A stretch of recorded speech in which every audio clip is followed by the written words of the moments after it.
Wow.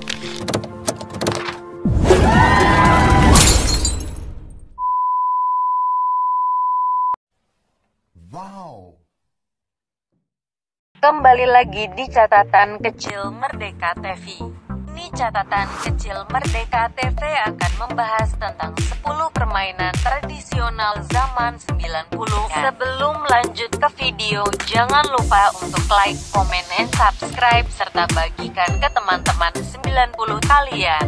Langsung saja permainan yang pertama adalah bentengan. Bentengan adalah salah satu permainan tradisional yang ada sejak zaman pasca kemerdekaan. Tak sekedar untuk bersenang-senang, permainan ini diciptakan dengan bercermin pada perjuangan bangsa Indonesia saat melawan penjajah. Layaknya berada dalam peperangan sungguhan, permainan ini memiliki dua kelompok yang saling berlawanan.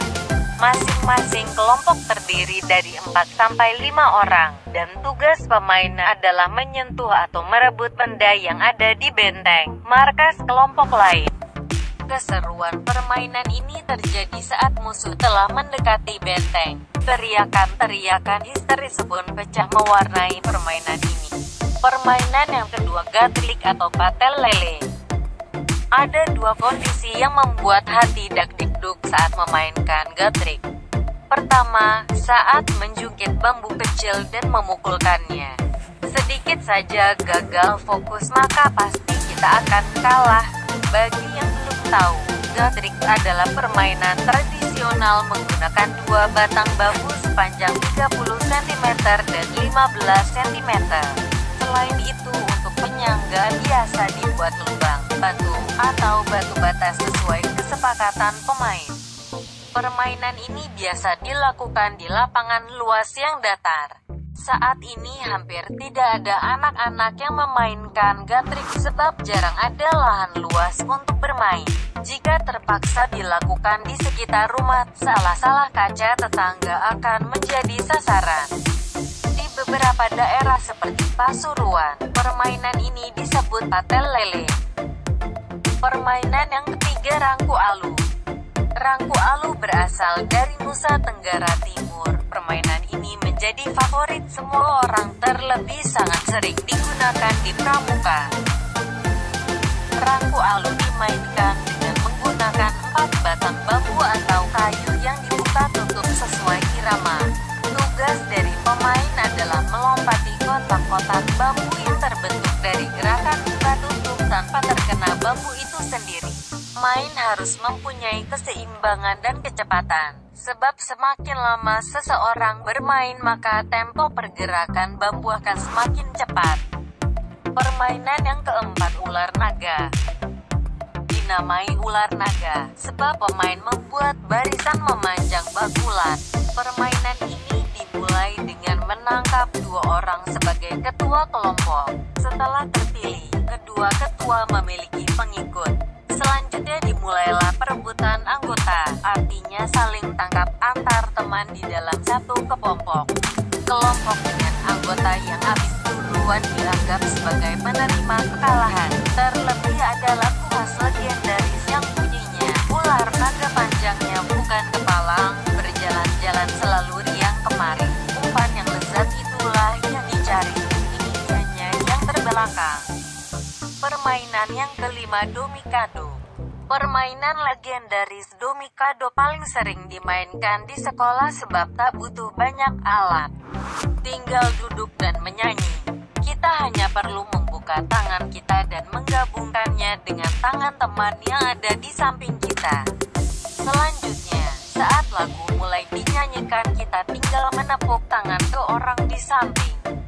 Disebut kalah apabila seseorang terkena tepukan saat lagu telah mencapai akhir.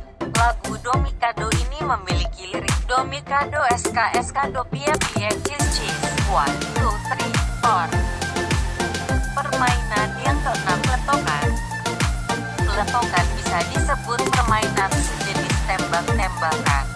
Senapan terbuat dari bambu yang berukuran kecil tapi kuat, sedangkan peluru menggunakan bunga jambu air atau pentel jambu. Bahkan kertas yang dibasahi. Pemain dianggap kalah jika telah 3 kali tak bisa menghindari peluru. Permainan yang ketujuh, engklek. Permainan engklek menggunakan media gambar kotak-kotak pada tanah. Setiap pemain bergiliran untuk melompat pada kotak-kotak yang telah dibuat dengan menggunakan satu kaki. Jika terjatuh, pemain harus meletakkan batu di satu kotak terakhir yang bertanda untuk mengawali giliran. Keseimbangan sangat penting dalam permainan ini. Sebab selain tak boleh jatuh, pemain juga haram menginjak garis-garis sepanjang kotak. Permainan ke-8, egrang. Egrang merupakan dua tongkat yang memiliki tinggi sekitar 150 cm. Benda ini terbuat dari bambu dengan diberi pijakan untuk kaki pemain di bagian bawah. Cara memainkannya terlihat mudah. Kita hanya tinggal berdiri di atas pijakan egrang dan berjalan. Namun melakukan hal ini sangat membutuhkan keseimbangan. Terlebih jika permainan ini dilakukan dengan berlomba-lomba, maka sangat butuh kecepatan dan keseimbangan yang lebih. Permainan yang ke-9, cuplek-cuplek swing. Cara memainkan cuplak-cuplak swing dimulai dengan swing untuk menentukan penebak swing aneh yang disembunyikan. Penebak ini kemudian berbaring telungkup di tengah. Main lain duduk melingkar membuka telapak tangan dan swing diletakkan di salah satu telapak tangan itu.